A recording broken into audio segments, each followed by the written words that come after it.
What's going on, Failroaders? I'm Joshua Thomas, and I'm here to give you my review of Final Fantasy VII Rebirth. I've got my list of pros and cons here, and I definitely want to say that overall I thoroughly enjoyed this game. I'd have to say I was like 95% to 97% of this game I just absolutely loved playing, and then the other small percentage I either maybe had an issue with, or I was like, okay, I'm ready to move on from this part. So let's get started. This game, of course, is a AAA game, and honestly, the amount of production that went into this, the voice acting, the amount of content that's in this game in general, the music, the combat system, and everything. Honestly, like this is above AAA, and while I don't want to mess with the term quadruple A because it's sort of a humorous term, this is above AAA quality here. It's intense. So let's start with the opening, the chapter 1 of this game, in which is an entire flashback. It lasts for just about 2 hours depending on how you play it. It is absolute perfection on a way to introduce a villain and introduce this story in general, especially since it is the second part of a trilogy that encompasses the entire original Final Fantasy VII. So yeah, this game is from right after the party leaves Midgar all the way up to the Forgotten Capital, and if you've played the original, then you know what happens at the Forgotten Capital, and it's pretty crazy. And I'll get into that a little bit later without spoiling anything. This is once again a spoiler-free review. So yeah, the first chapter does an incredible job of introducing us to this story, raising some extremely important questions, and also just confusing the heck out of us and making us want to know what is going on. And it moves on from there to go back to the present day in the town of Calm, where you start off with your normal party, and the story continues. There's a little bit more storytelling, and then it just opens up into this wide world, and it's just incredible. I hearken it almost to when you exit Midgar for the first time in the original game, although that still holds a special place in my heart as one of those moments where in video gaming where I was at awe. So the characters and the dialogue is another absolutely great thing about this game. If you played Remake, chances are you really loved the characters, whether you agreed with the way that the story was going in comparison to the OG, that's another thing. But the characterization and the dialogue that they have between each other, the banter that they have, the conversations that they have, are once again top notch, and the voice actors, of course, sell it so well. I can't praise them enough for the job that they did on this game. The voice actors, the voice directors, the writers who made that dialogue in the first place. It's all just the best made Final Fantasy in terms of those aspects. The characters sound so authentic. They sound like what you would expect them to sound from the OG. Like they are the Aerith and the Tifa and the Cloud and the Barret and all the others from the OG, just fleshed out even more. And it's just fun to see these characters come to life. There's the towns and the regions as well. The towns feel lived in. The world feels lived in. There are people outside of the towns that you're going to run into here and there. There are other settlements, other areas where people live and work, and it just feels so good to traverse these areas, to hear little conversations as you're walking to the weapons shop or somewhere other important location in each of these towns. And each of them have their own little themes going on, whether it is Calm sort of looming in the shadow of Midgar, or whether it's Junon wondering if war is coming and getting ready for this presidential parade, or if it's Costa del Sol and everyone there just wants to party and hang loose, you know, whatever symbol they do over there, I don't remember. Either way, each of the towns is just absolutely incredible.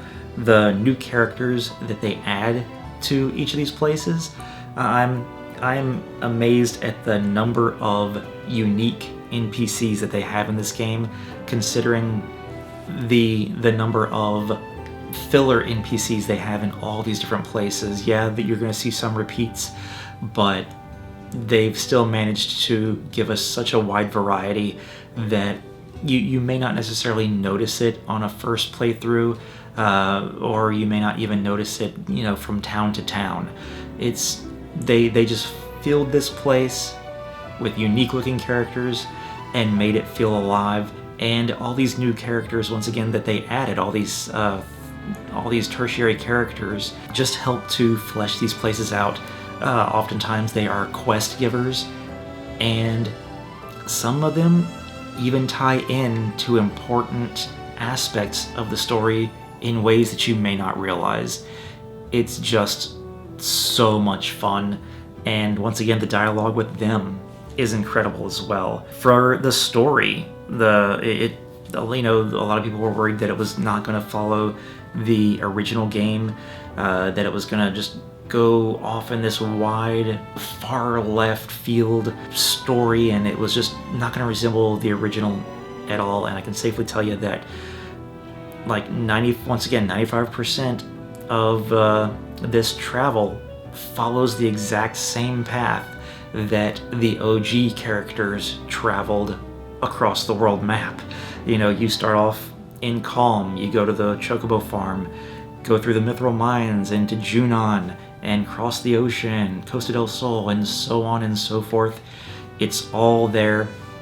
Without going into greater details, of course, the devs said that some places would be out of order, and some places were going to be moved to Part 3, and so yes, you do see that.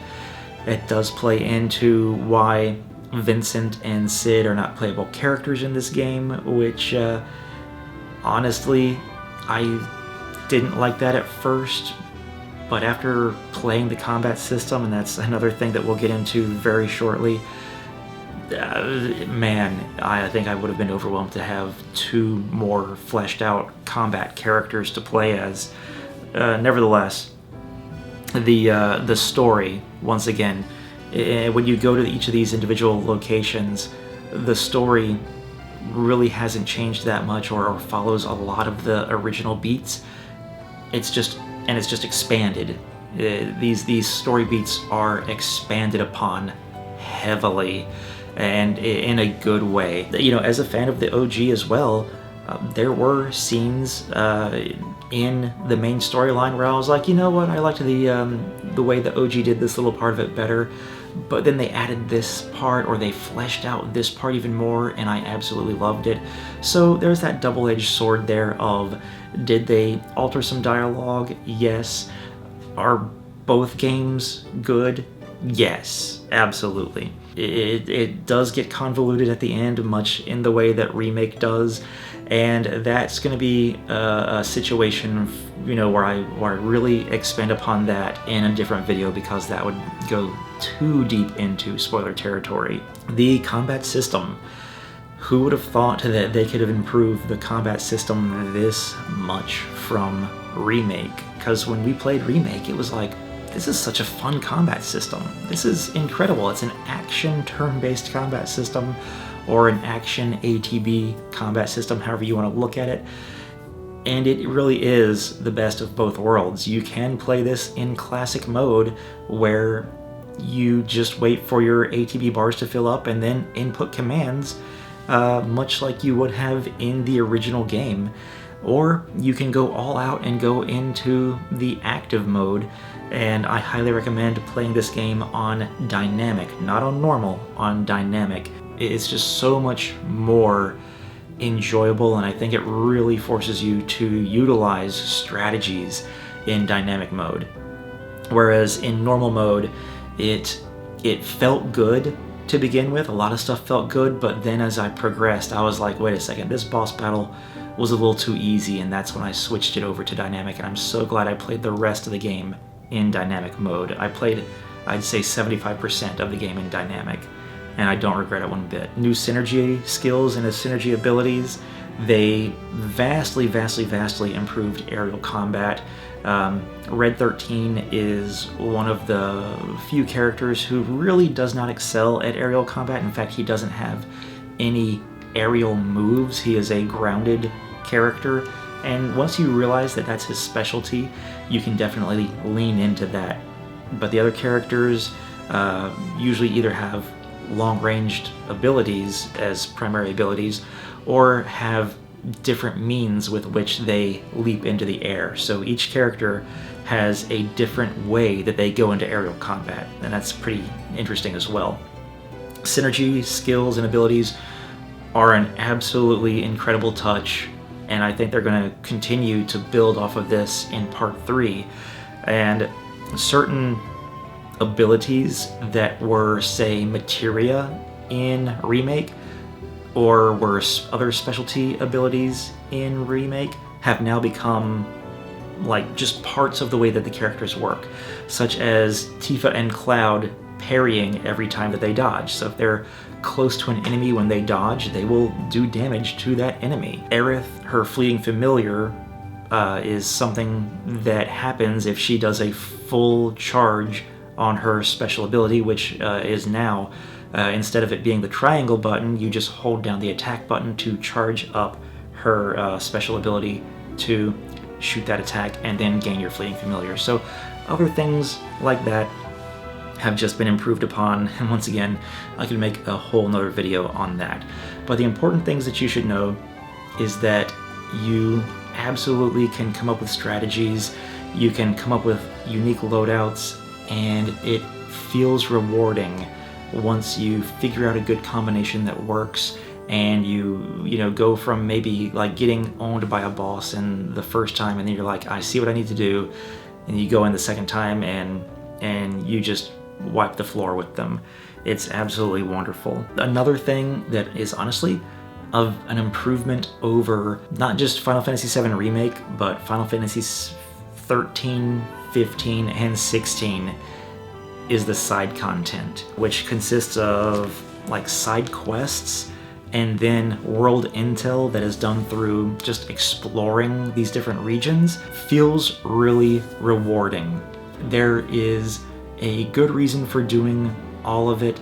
The side quests really tap into each of the main characters. In fact, each side quest that you go on is going to have Cloud and one of the other main characters attached to that side quest. You're going to see the reason why that other character was interested in helping you out with this side quest. And then also, you're just going to get extra little dialogue, extra character development between them and Cloud, or them and the entire party, and some amazing dialogue happens in these side quests, and nice little revelations as well. It's just a wonderful look deeper into the characters that we have in this game. Then there's also the mini games as well. There's mini games galore. In fact, so much so that by the time you reach the last ones, you're like, oh my god, this is the last minigame, right? You're either going to love every single one of these, or you're gonna get maybe a little overwhelmed with them, and it's completely understandable. The great thing is, most of the minigames in FF7 Rebirth are skippable or just ignorable altogether. They're either in side content in the proto-relic quests, which are themselves like a separate thing. They're sort of world intel, but something a little extra. And then there are games at the Gold Saucer, just like in the OG. But one of the places that really surprised me was, once again, Costa del Sol. The way that they expanded upon this place that in the OG was just simply a pass-through. You have one conversation, you learn where you think Sephiroth is heading, and you're like, okay, we're on our way. and that's it. They expanded upon this so much. They added mini games. They made this resort town feel like a touristy area, and I thoroughly enjoyed it. Also, the way that they incorporate Johnny into this is just fun and lovable. And I won't go into any more details than that. If you've seen the trailers, you know something weird goes on. And it's just perfect. It's just perfect. Johnny is just such a funny character. The mini games range in complexity, and they range in definitely the level of fun that you'll have. Some of them are very rudimentary and simple, while others, such as Queen's Blood, is absolutely complex and deep, and yet it's still kind of simple. The rules are simple, but within those rules exist deep, complex strategies that you can come up with, and having over, I want to say, 150 different cards for the game, and only being able to have a deck of 15 per battle that you have, it leads to such flexibility. Rebirth has a card game. It has Mario Kart in the form of Chocobo Racing. It has Fall Guys in the form of turning into frogs. And it has so much more that harkens even back to some other Final Fantasy games. And I'll let you learn about those and figure them out for yourselves, because that's a part of the fun. The last thing that we absolutely have to talk about is the incredible music in this game. If Final Fantasy XVI won last year's music award at the Game Awards, I don't know how Rebirth can be beat. Over 400 different tracks, which make you think that, they chose quantity over quality, but somehow they did quantity and quality, and it just slaps. I mean, listen to some of this. Mother's name was Junola.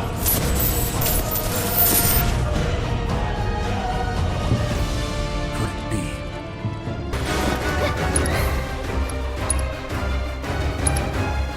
Give them hell! Don't know.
I can't say how much I loved hearing all these different renditions of all the characters' themes and these different locations, and even remixes where they take two different songs and mash them up, like Hit the Gold Saucer during, I believe it's chapter 12, towards the end of the game.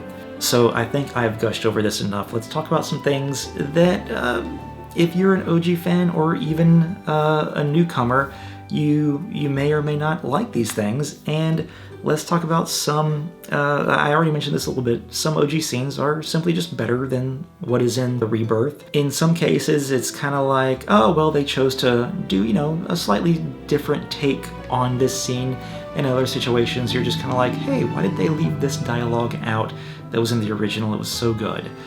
Once again, it's really going to come down to what kind of person you are.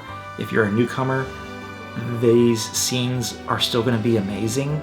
And once again, if you're an OG fan, you may be on the fence about which one you like the best, and that's okay, because once again, both of these games are great. Personally, I feel like this game does not have a lot of filler content, but there are a couple of dungeons where I started to feel like, okay, I get the the fun of this dungeon. I've enjoyed the character combinations that you get in these dungeons. In each dungeon, you get a different character combination, a different party to control, and that really forces you to choose different strategies and learn how to use these different characters to work with each other, and that's a lot of fun.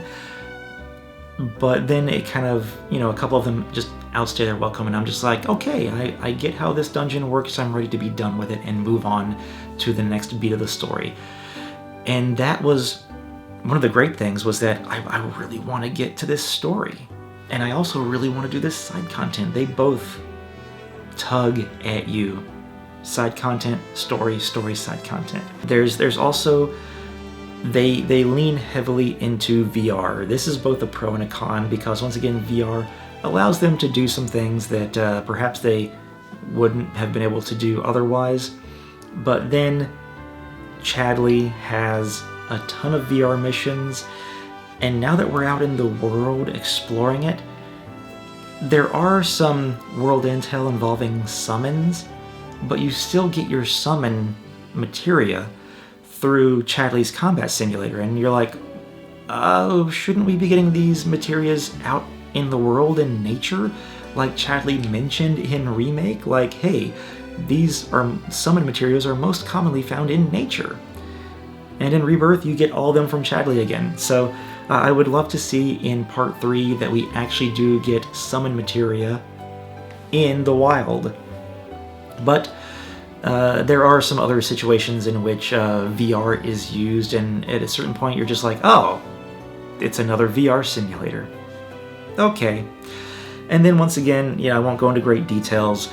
The ending can be convoluted, which you should expect it, because they want to leave you guessing for the next part, the final part of this remake trilogy. But there are some things that happen in it that I wish I could just go into greater detail, but the ending feels like it needed a little bit of work, and that is a shame. Nevertheless, it is going to leave you wondering, it is going to leave you guessing, and it's going to make you hope that the next part comes sooner and not later. So once again, I loved my 130 hours playing this game, and regardless of what you may think of the direction the story is heading in, the characters are lovable, their interactions are meaningful, the world is interesting, and it makes you want to explore it and learn more about it. And then still, I enjoyed the overall story. I hope you guys enjoyed this review of Remake. It is certainly my game of the year. It is a contender to be the game of the year, and it's going to be a hard one to beat. I'm going to guess now that FF7 Rebirth will be this year's game of the year. Thank you guys for watching, and I hope you'll check out more Final Fantasy VII and more Final Fantasy content on the FailroadExpress. Check you guys next time.